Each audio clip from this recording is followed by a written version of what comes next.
Il était une fois, dans une ville lointaine, un homme pieux nommé Yacoub, Jacob, paix soit sur lui, qui avait 12 fils. Parmi eux, Youssouf, le plus jeune, était particulièrement cher à son père. Youssouf était doux, sage et doté d'une beauté exceptionnelle, mais ce qui le rendait encore plus spécial, c'était sa foi profonde en Allah et sa bonté envers les autres. Un jour, Youssouf fit un rêve étrange. Il vit 11 étoiles, le soleil et la lune se prosternaient devant lui. Intrigué, il raconta ce rêve à son père.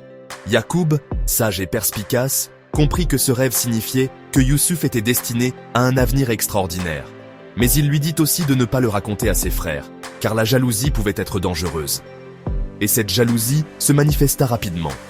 Les frères de Youssouf étaient envieux de l'amour que leur père lui portait et de la faveur spéciale qu'il semblait avoir.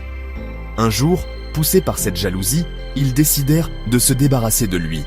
Ils le jetèrent dans un puits profond et laissèrent Yacoub penser qu'il avait été attaqué par une bête sauvage. Youssouf fut secouru par une caravane de commerçants qui passèrent par là.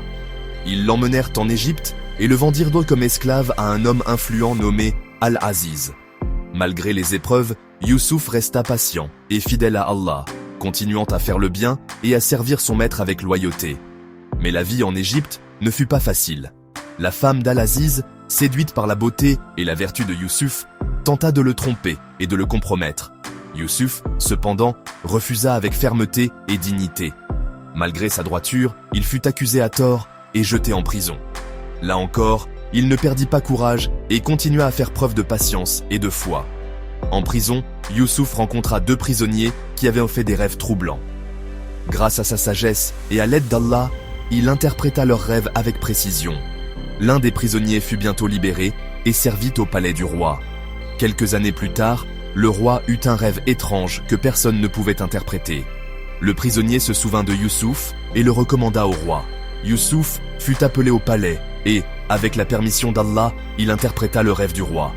Il expliqua que l'Égypte connaîtrait 7 années d'abondance, suivies de 7 années de famine sévère.